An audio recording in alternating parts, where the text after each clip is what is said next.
Hi friends, எல்லோரும் எப்படி இருக்கீங்க? இன்றைக்கி நம்ம ரொம்பவே டேஸ்டியான அது இல்லாமல் ஹெல்த்தியான முருங்கைக்கீரையில் வடை எப்படி செய்கிறதுங்கிறது இந்த வீடியோவில் பார்க்க போகிறோம். இந்த டேஸ்ட்டு சூப்பராக இருக்கும். நம்ம ஈஸியாகவும் செஞ்சிடலாம். இந்த ஹெல்த்தியான ரெசிபி எப்படி செய்கிறதுங்கிறத வீடியோவில் போய் பார்த்துடலாம்.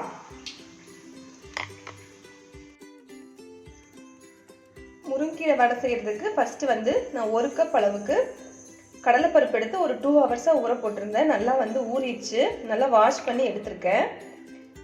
இப்போ இதை ஒரு மிக்ஸி ஜாரில் சேர்த்திக்கலாம். பாருங்கள், மிக்ஸி ஜாரில் சேர்த்தியாச்சு. நல்லா தண்ணி இல்லாமல் எடுத்து மிக்ஸி ஜாரில் சேர்த்திக்கோங்க. இதுலேயே 1 ஸ்பூன் அளவுக்கு சோம்பு சேர்த்திக்கலாம். நல்லா வாசமாக இருக்கும்.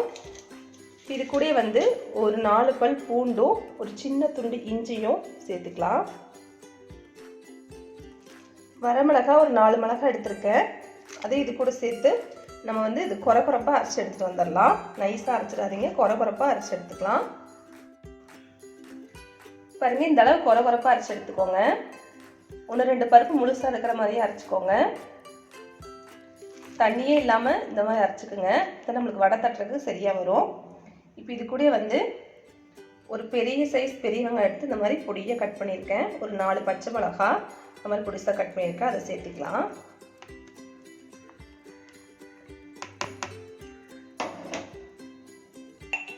தேவையான அளவு உப்பு சேர்த்து இது ஃபஸ்ட் நல்லா பிசைஞ்சுக்கலாம்.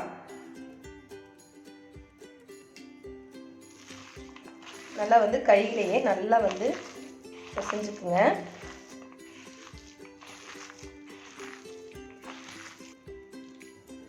உங்களுக்கு பச்சை மிளகா வரமிளகா காரத்துக்கு தகுந்த மாதிரி போட்டுக்கோங்க. இப்போ இதுலேயே நான் 1 கப் அளவுக்கு முருங்கைக்கீரை எடுத்து நல்லா வாஷ் பண்ணி எடுத்து வச்சுருக்கேன், க்ளீன் பண்ணி. அதுலேயே கொஞ்சமாக முருங்கை பூ இருந்தது, அதையும் நான் சேர்த்துருக்கேன். இதை இது கூட சேர்த்துக்கலாம்.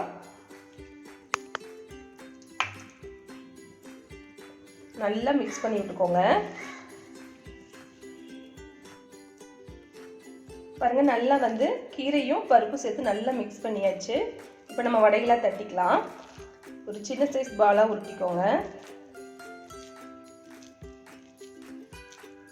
உங்களுக்கு எந்த சைஸில் வேணுமோ அந்த சைஸில் உருட்டிக்கோங்க.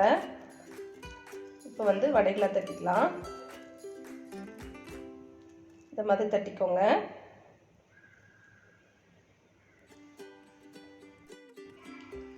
ஒரு பாத்திரத்தில் எண்ணெய் வச்சு எண்ணெய் காஞ்சிருச்சு.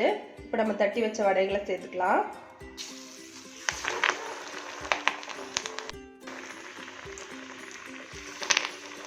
நல்லா செவந்து வரட்டும்.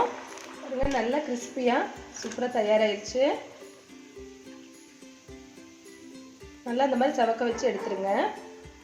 இப்போ நம்ம இதே மாதிரி எல்லாத்தையும் போட்டு பொரிச்சு எடுத்துக்கலாம்.